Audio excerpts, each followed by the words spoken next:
O Melius anunciou a aprovação de uma nova estratégia de tesouraria pelo Conselho de Administração, que inclui investimentos em quê? Bitcoin. A empresa adquiriu 45 bitcoins e 72 centavos por aproximadamente 4 milhões e 100 mil dólares, a um preço médio de 90 mil dólares por unidade. A aquisição oferece a infraestrutura de criptomoedas para o mercado financeiro. A empresa considera que o Bitcoin é um ativo estratégico de longo prazo e uma reserva de valor superior ao dinheiro fiduciário. A companhia apontou que o real perdeu 87% de seu poder de compra desde sua criação lá em 1994, enquanto o Bitcoin teve uma valorização média anual de 77% em dólares nos últimos 10 anos. É uma avaliação difícil de fazer, né? E usar o Bitcoin como estratégia de tesouraria e desenvolver um ganho de performance é uma tática, gente, financeira que está sendo usada por várias empresas. Vamos conversar então sobre esse procedimento, sobre esse processo com Tasso Lago, fundador da Financial Move. Tasso, seja muito bem-vindo, bom dia para você. Por que é positivo e quais são os riscos? Conta pra gente. Bom dia, meu querido, obrigado pelo convite. Bom, é positivo porque, primeiramente, o Bitcoin é um ativo dolarizado, né? Então ele serve como, no nosso caso, uma proteção cambial. E os riscos são a volatilidade do ativo para uma empresa. No geral, eu vejo muito importante o passo como na visão de marketing, né? O Brasil inteiro vai falar sobre a Melius, que a Melius comprou o Bitcoin. Então isso vai atrair demanda compradora, provavelmente para o papel da ação, igual já fez com outros ativos, como a MicroStrategy, que tem hoje cerca de 250 bilhões de reais em Bitcoin, mas vem comprando desde 2020. Bom, você estava comentando um pouquinho sobre o fato de ser dolarizado, né? Ou de ser uma forma de você fazer uma proteção cambial. Nesse sentido, o Bitcoin ele tem uma tese sobre ser uma moeda, né? Nesse sentido, ter uma reserva de valor, mas a força dela ainda depende da conta associada ao dólar, é isso, de uma outra moeda. Conta um pouquinho mais para a gente sobre essa intenção, como é que a gente consegue dar valor, de fato, valor à moeda Bitcoin, dado que ela ainda depende, por exemplo, da moeda dólar? Ela não depende da moeda dólar, mas como ela tem uma paridade, toda moeda tem uma paridade com relação a algum ativo. Como o dólar ainda é a maior moeda mundial, a mais utilizada, ela serve como benchmark, como ativo de comparação. Mas quando você olha o Bitcoin com relação ao dólar, ele vem se apreciando ou o dólar se depreciando ao longo do tempo. Eu falo isso porque a gente sempre fala, o Bitcoin subiu. Mas na prática, será que é o Bitcoin se valorizando ou a depreciação da moeda fiduciária que vem acontecendo mediante a expansão de base monetária? Então, o Bitcoin hoje ele é validado pela sua descentralização, pelo número de usuários em sua rede, pelo número de valor transacionado. E a cada dia mais, existem mais pessoas querendo investir em Bitcoin. Isso gera uma demanda crescente e exponencial. Tanto é que estamos aqui falando sobre cripto e Bitcoin e o Trump adotando o Bitcoin como uma reserva dos Estados Unidos. E lembrando que o Trump passa a endossar criptomoeda por interesse político de votos.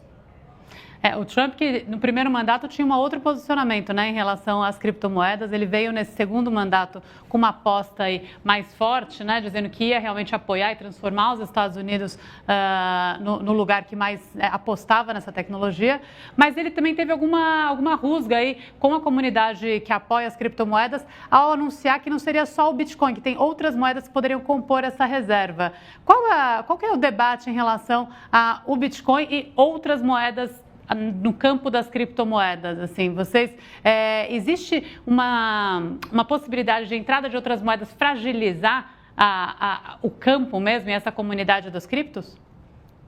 Na minha visão, que estudo esse mercado há cerca de 8 anos, o Bitcoin faz sentido ser uma reserva estratégica, porque uma reserva estratégica ele é algo que o país quer obter e deter frente a outros, né?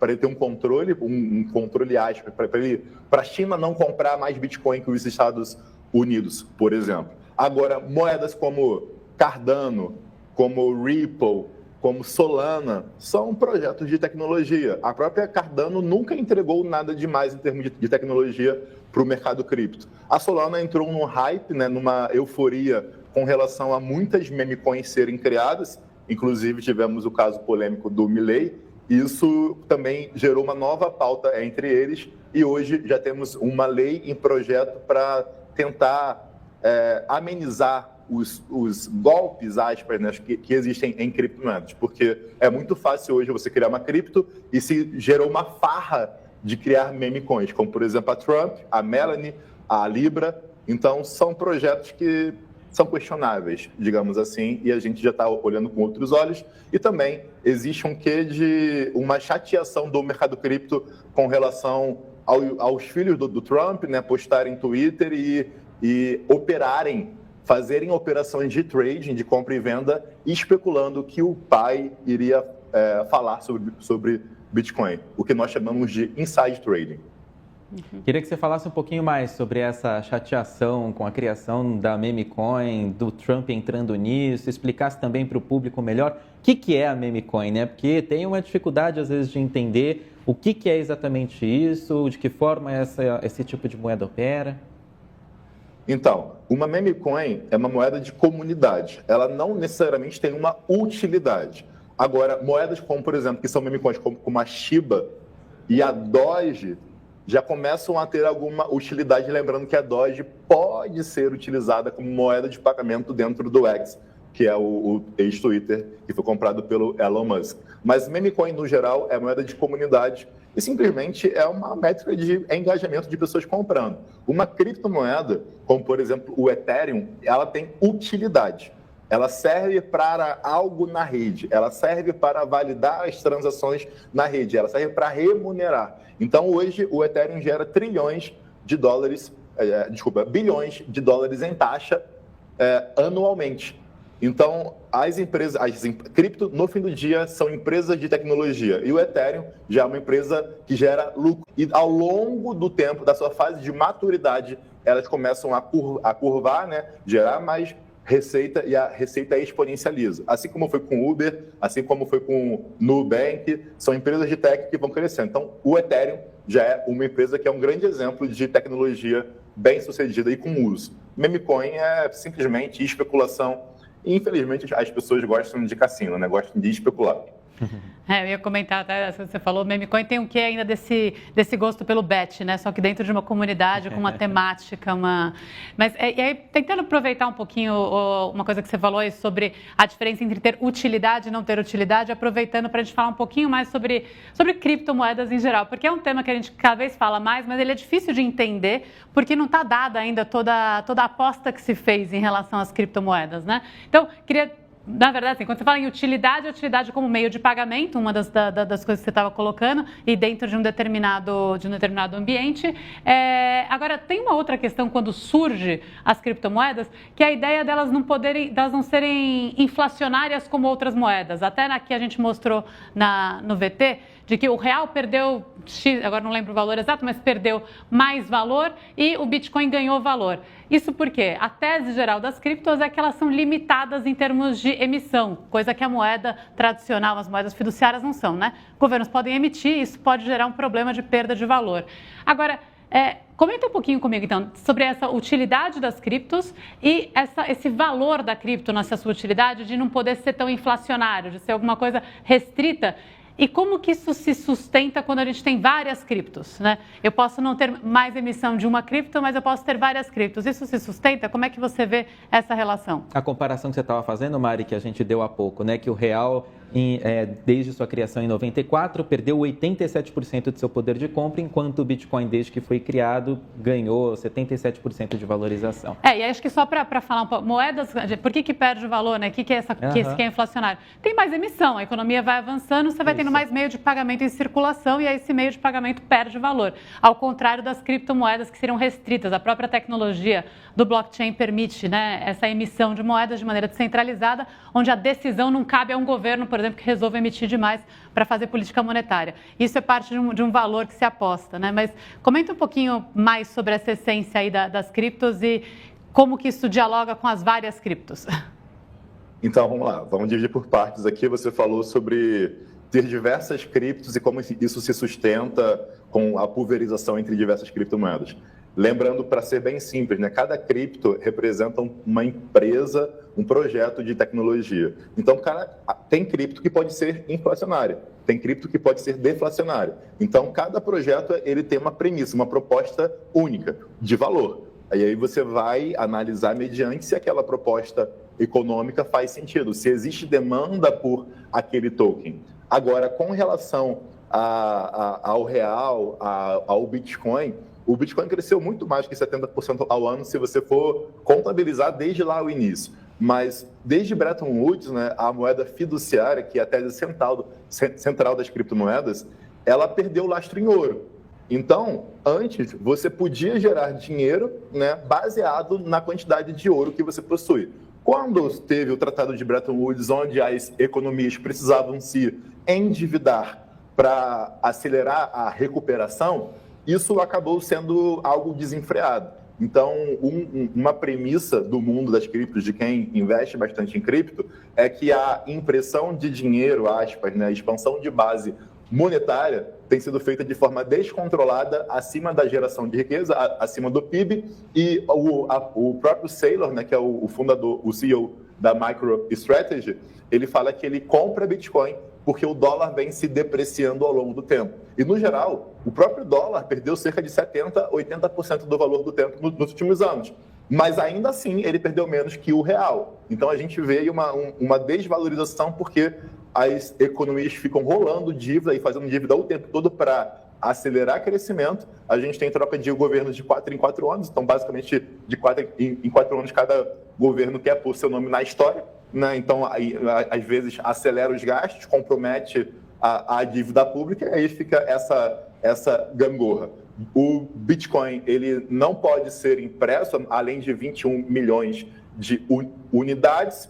A gente tem uma base de valor sendo gerada cada vez maior e a oferta não aumenta. Ou seja, a oferta, todo mundo já sabe que vão ser 21 milhões. Então, quando você vai gerando mais riqueza, porque se você for ver o número de receita gerada pelo universo cripto nos anos, ela vem crescendo exponencialmente. Então, se você gera mais receita exponencialmente e a base, né, de valor, de oferta, ela não aumentou, quer dizer que existe uma apreciação daquela moeda. Mas, se a gente for falar do geral, existem milhões de criptomoedas. E cada criptomoeda é um universo por si só.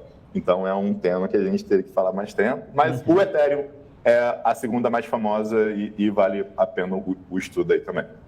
Vou fazer uma última pergunta rapidamente. A gente estava falando que não é novidade essa coisa das empresas como um todo, fazerem reserva com Bitcoin, com criptomoedas.